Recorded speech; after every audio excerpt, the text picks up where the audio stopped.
y por fin llegó el momento de empezar una nueva serie. Una serie dedicada a esos seres sobrenaturales a los que los antiguos romanos rendían culto. Unos seres siempre vigilantes, con poder en un ámbito concreto de la vida y con el destino de los mortales en sus manos.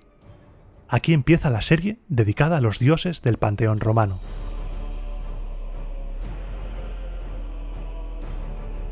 En esta serie conocerás el origen de las principales divinidades romanas, sus poderes, su culto, sus representaciones.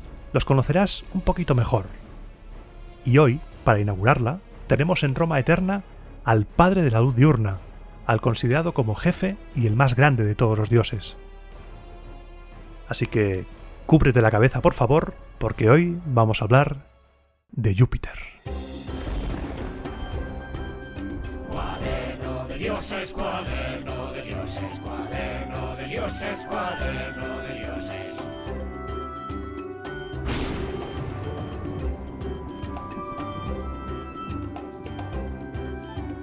Antes de nada, tengo que reconocer que de la misma manera que me pasó con el podcast en sí, que empezó durando media hora y ahora los programas van a la hora o más, esto de los dioses también se me ha ido un poquito de las manos. Empezó como una idea loca que se me ocurrió con tal de que no faltara contenido en verano, pero es que yo tengo dos problemas, creo que ya te has dado cuenta. Uno, me apasiona la historia y dos, me apasiona contarla. Y no podía dejar esto como meros programas de relleno veraniegos. Tanto por respeto al contenido como por respeto a ti, que me estás escuchando, esto no se podía quedar así. Así que ha nacido una nueva serie, una serie dedicada a los dioses de Roma. Hay un montón de dioses, y habrá tiempo de hablar de todos, desde Júpiter hasta el mismo Orco. Y este, como es el primer programa, seguramente sea un poco más largo que el resto, porque ya sabes tú que me gusta poner unos buenos cimientos, unos cimientos ahí gordos, para que el edificio, que es esta enciclopedia de Roma en formato sonoro, crezca bien, se construya bien, y puedas acompañarme en el camino de la mejor manera posible. Porque antes de hablar de los dioses de Roma, debemos situarnos bien.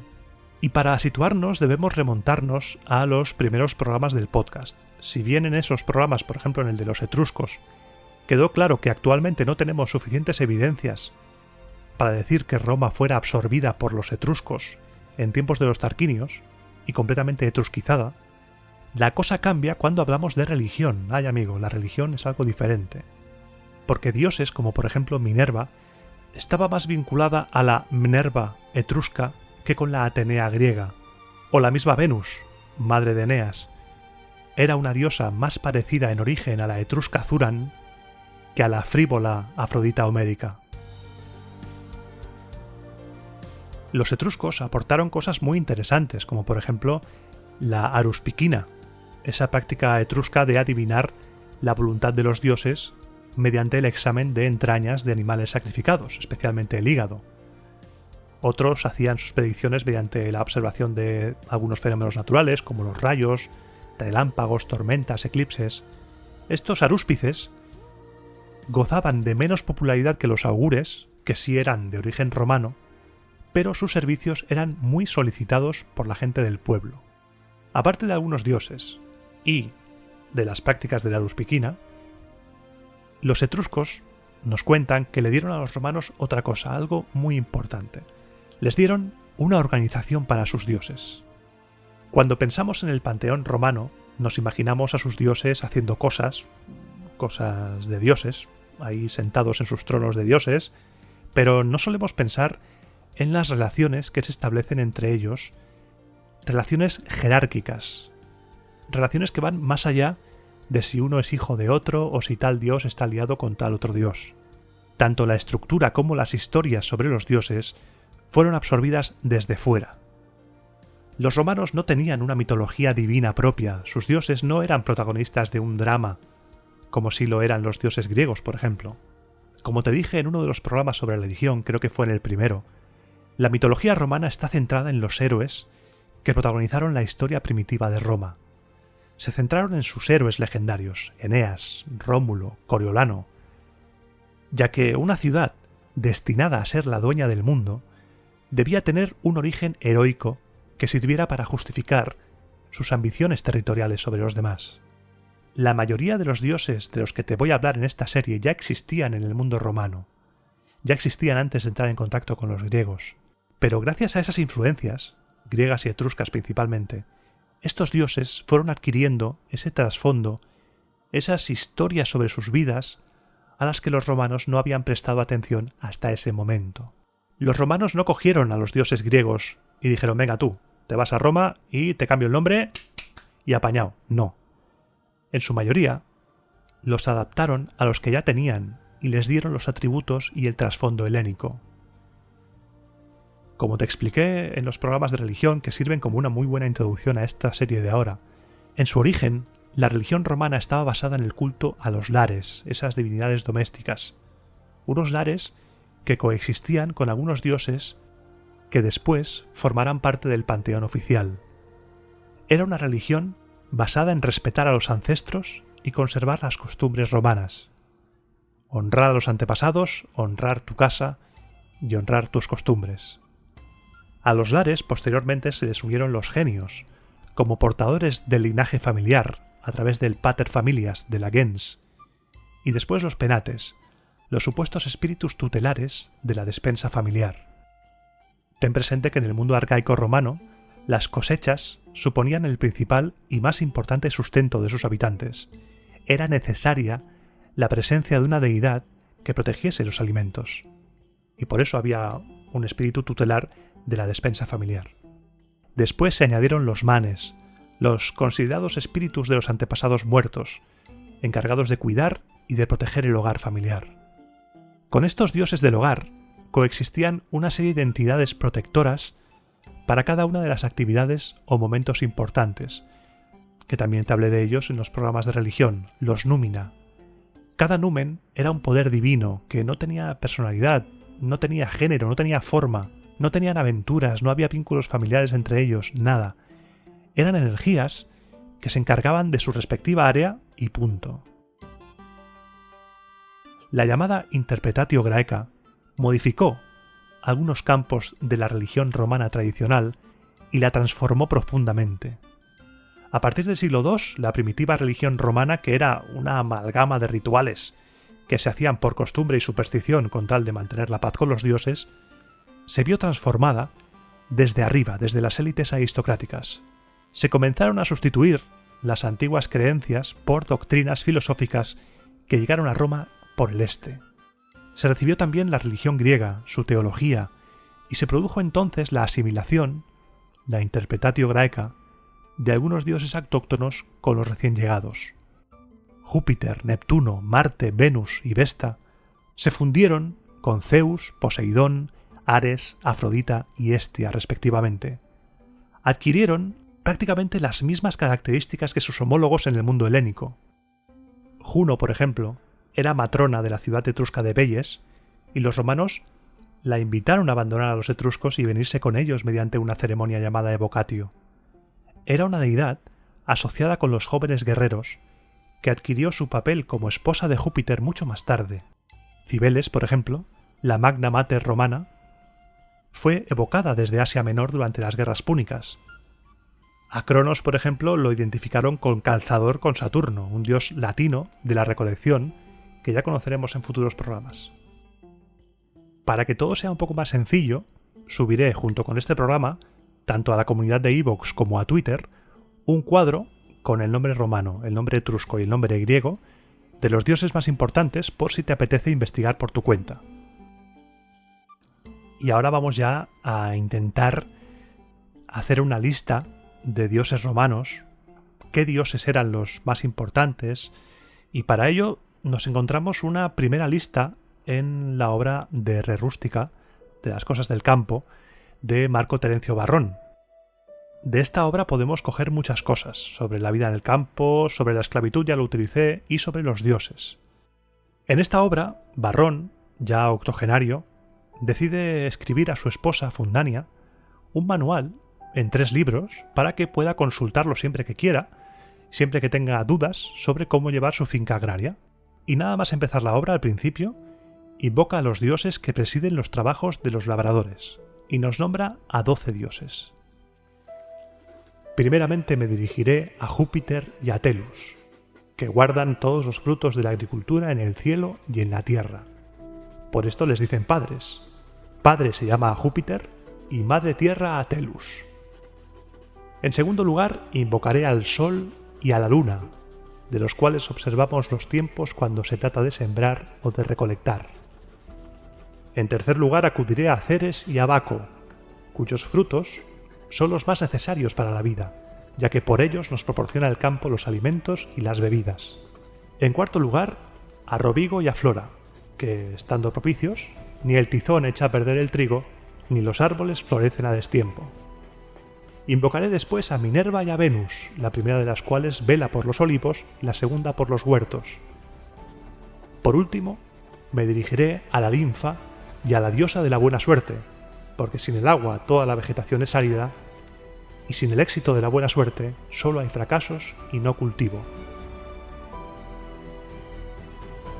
Estas 12 divinidades, Júpiter, Telus, Sol, Luna, Ceres, Baco, Róbigo, Flora, Minerva, Venus, Linfa y la diosa de la buena suerte, podrían considerarse las 12 primeras y quizá más importantes a nivel agrario por su estrecha relación con la tierra, con la subsistencia de la gente. Son dioses que quizá primitivamente eran los más importantes.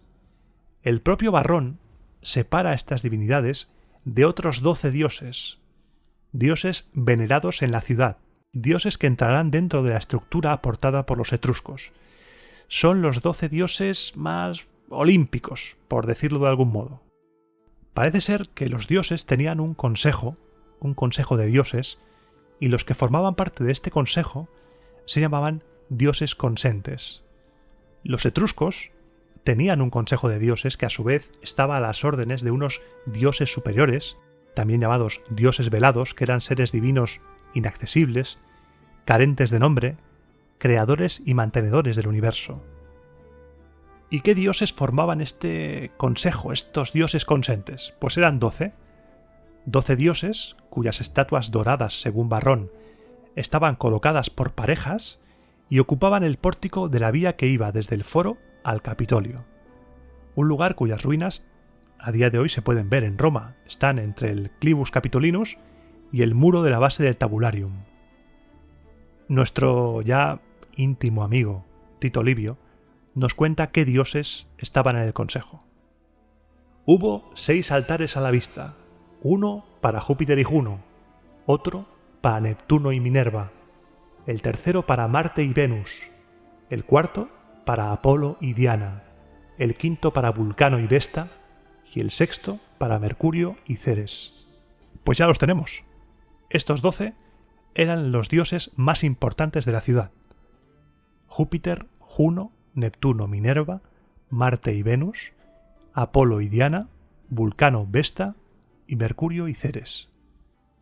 Pero por supuesto había muchos más. Roma estaba llena de dioses. Había más grupos de dioses, subgrupos dentro de esos grupos.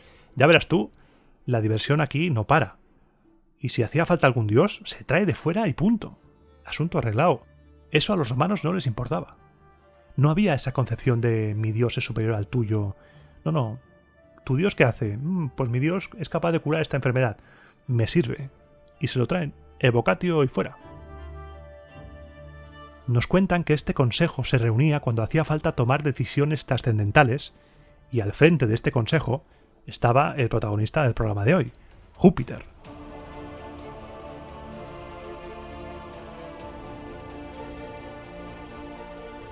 Si te acuerdas, en el primer programa de la religión, el programa 27 de Roma Eterna, di ya una pequeña pincelada sobre el posible origen del nombre de Júpiter. En su nombre tenemos 2 partes. Por un lado el Yu, que viene del indoeuropeo dieu, diu, que significa luz diurna, y Peter, que viene del indoeuropeo para la palabra padre. Júpiter significa entonces padre de la luz diurna o de la luz del día. Tampoco hay que olvidar que en genitivo Júpiter era llamado Jovis, que también deriva del indoeuropeo Jewis. Algo que también puse sobre la mesa en ese programa es que cuando decimos que Júpiter es igual a Zeus, no es tan sencillo como decir los romanos cogieron al Zeus griego, lo llamaron Júpiter y pa' tu casa. No. El nombre de Zeus también viene del indoeuropeo Yeu. Ambos representan lo mismo: el cielo, los fenómenos atmosféricos, el rayo, el relámpago, la luz. Los romanos no cogieron al Zeus griego y lo transformaron. Solo leyeron sus historias. Siguiendo su raíz lingüística, podríamos llegar a decir que Zeus y Júpiter son la misma divinidad, pero cuyo culto evolucionó de maneras diferentes. Lo que sí cogieron los romanos de los griegos fueron sus historias, los mitos que convirtieron a Júpiter en un padre horrible y un depredador sexual insaciable. Asimilado a Zeus, Júpiter se transformó en tantas cosas con tal de poder fornicar, que podríamos decir que la entrepierna de Júpiter era Jumanji. Venga ahí.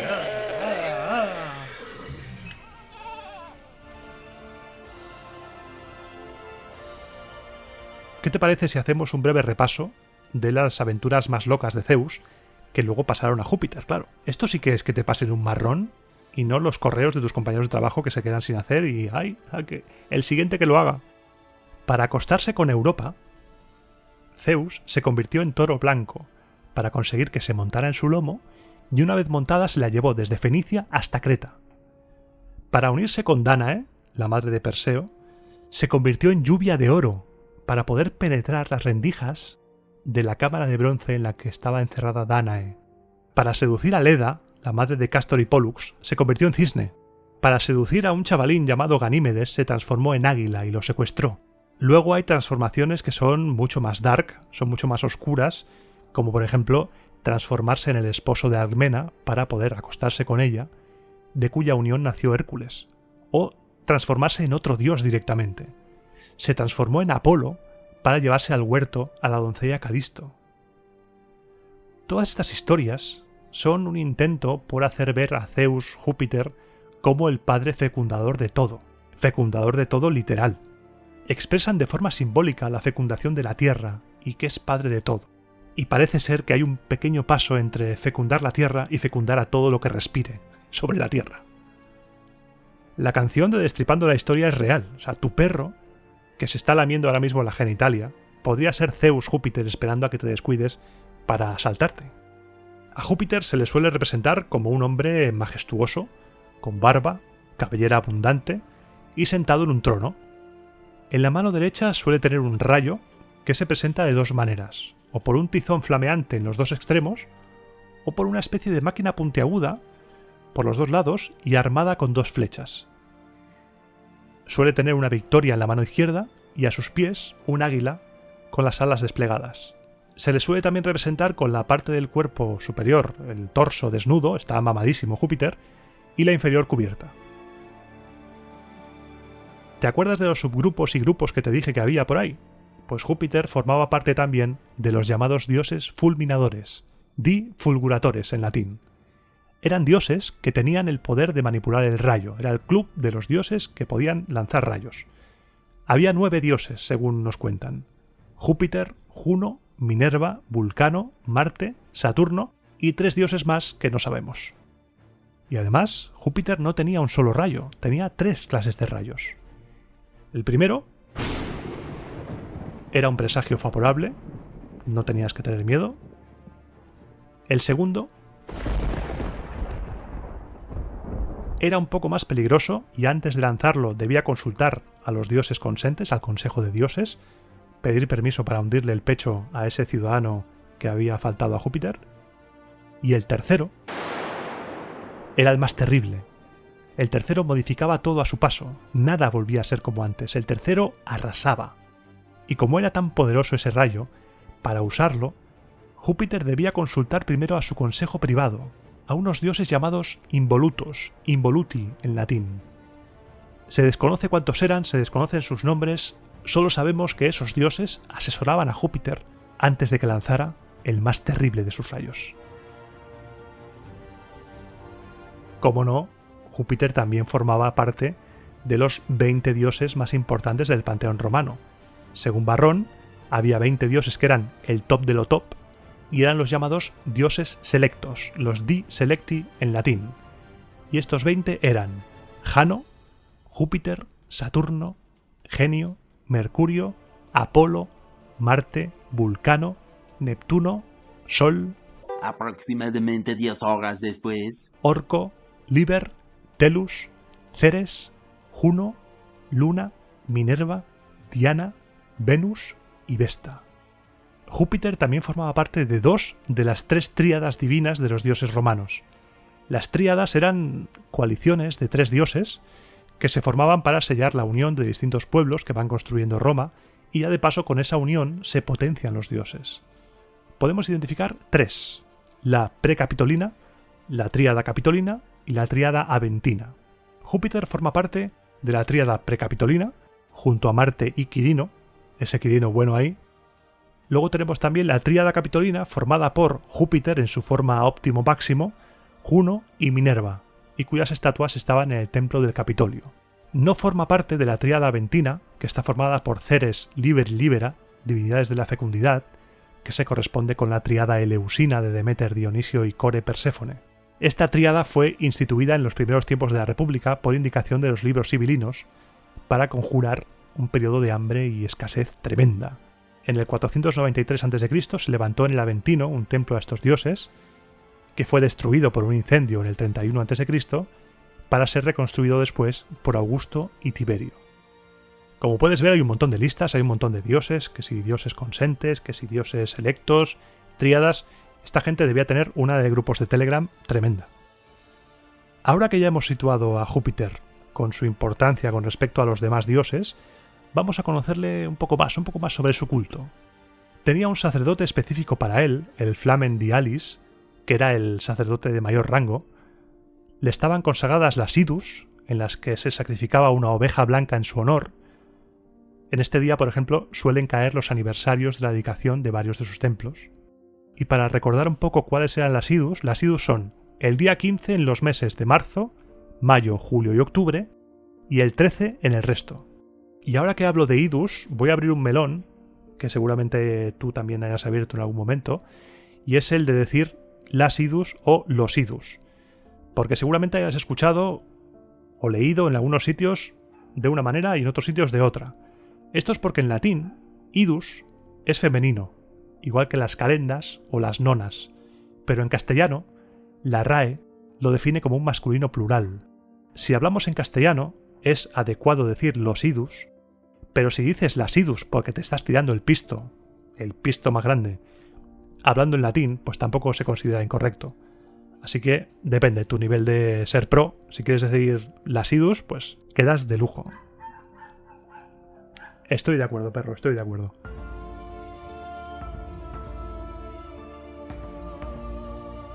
A Júpiter se le considera garante de los compromisos y los tratados, que a menudo sanciona haciendo oír el trueno. Se le ponía por testigo de los actos solemnes, y los feciales le invocaban como Júpiter Lapis por la piedra o cuchillo de sílex que usaban en los rituales. ¿Te acuerdas de cuáles eran los sacerdotes feciales? Pues en el programa de Marte hablaremos un poco más sobre ellos. Tenía también un papel en la ceremonia de la confarreación, una ceremonia en la cual las parejas le ofrecían a Júpiter, con el epíteto de fárreo, un pastel de harina, y Júpiter estaba ahí representado por su Flamen Dialis. Que esto es algo que también hay que tener presente cuando hablamos de los dioses. Los dioses romanos se les puede invocar de diferentes maneras, de diferentes epítetos. Por ejemplo, ahora te he dicho que el epíteto de Júpiter fárreo era para que las parejas honraran a Júpiter y le dieran un pastel de harina. Después tenemos otros epítetos como óptimo máximo. Son epítetos que sirven para honrar a Júpiter en una determinada área, que también se extenderá al resto de dioses. Por ejemplo, hablaremos de Marte Vengador, hablaremos de Juno Moneta, hablaremos de diferentes advocaciones a los dioses para invocarles en un ámbito concreto. Júpiter también tenía connotaciones agrarias, por supuesto, porque siendo señor de la lluvia y de las tormentas, de él depende en buena parte el éxito de las cosechas. Por ello, en la época de la siembra, los campesinos le ofrecían un daps, un banquete sagrado, bajo la advocación de Júpiter Dapal. Este banquete sagrado era una ofrenda consistente en carne asada y una copa de vino. Esta ofrenda también se le hacía a Jano en ocasiones especiales. Se invocaba su protección especialmente sobre la viña, dedicándole las fiestas vinales y las meditrinales. A pesar de que tenía muchos epítetos relacionados con el mundo agrícola, con el campo, con el ganado, tenía el epíteto de frugífero, fecundo, rúmino, la influencia del Zeus griego, la interpretatio graeca, le hizo perder ese carácter agrícola y lo convirtió en otra cosa, le hizo cambiar de rol, lo convirtió en garante de los derechos, de los tratados, como te decía antes, lo convirtió en definitiva en protector del Estado romano. Su primer templo, que era el más antiguo de Roma, fue el que, como Júpiter Feretrio, le dedicó Rómulo en el Capitolio, del cual hablamos en el programa de Rómulo. En este templo, en el de Júpiter Feretrio, por disposición del rey Numa Pompilio, se depositaban los despojos ópimos. Los despojos ópimos eran la armadura y las armas que un general romano se quedaba como trofeo de guerra tras haber derrotado al general enemigo en combate singular, la llamada spolia ópima. También se guardaban en ese templo los tratados públicos grabados en placas de bronce, porque Júpiter se había convertido, como te he comentado antes, en el auténtico guardián de la honradez, la lealtad y la moral. Tenía otro templo, el templo bajo la advocación de Stator, Júpiter Stator, el que hace detenerse, que mandó construir Rómulo en agradecimiento por haberles ayudado en una batalla contra los sabinos, una batalla que está narrada en el programa de Rómulo. Aunque más que un templo, le acabó construyendo un altar con un muro bajo. Rómulo no se le ocurrió mucho. El templo como tal, a Júpiter Stator, no se empezó a construir hasta el 294 a.C., año en el que Marco Atilio Régulo, cónsul ese año, no confundir con el Marco Atilio Régulo de las guerras púnicas, prometió construirlo si Júpiter les echaba una mano en una batalla contra los samnitas que los romanos tenían prácticamente perdida. Hizo la misma promesa que Rómulo.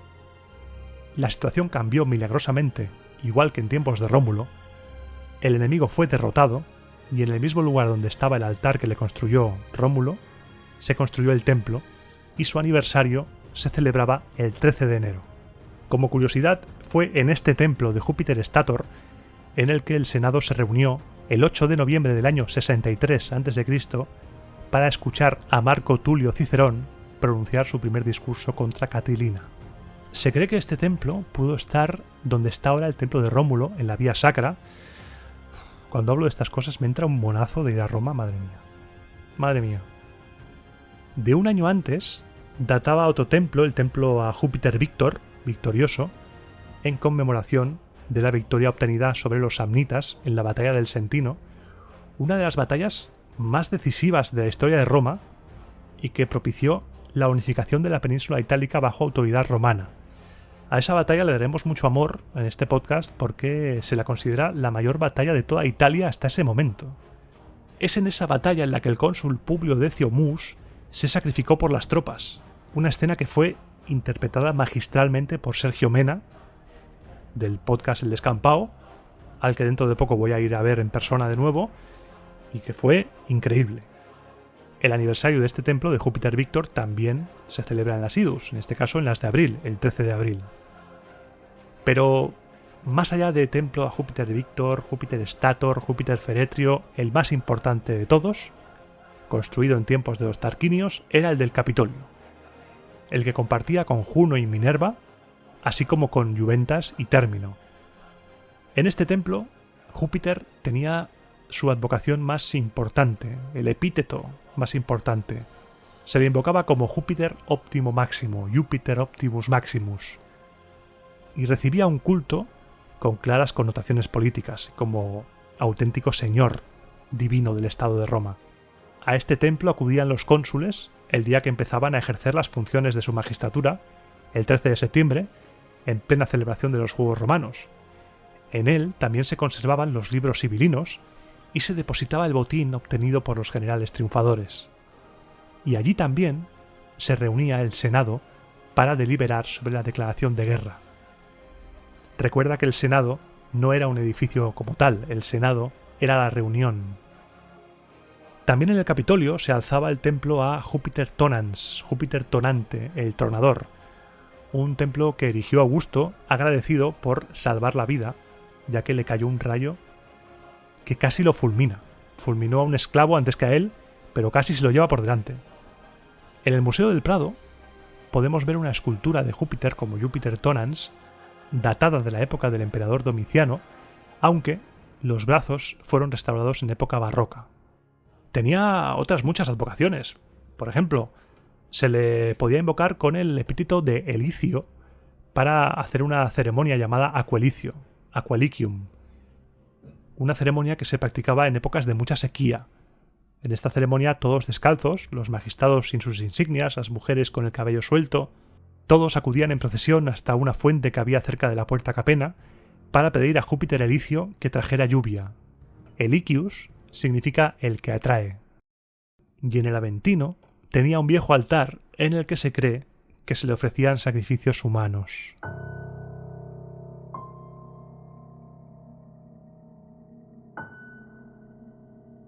Tema peliagudo, el de los sacrificios humanos. Es el gran tema, el gran elefante en la habitación.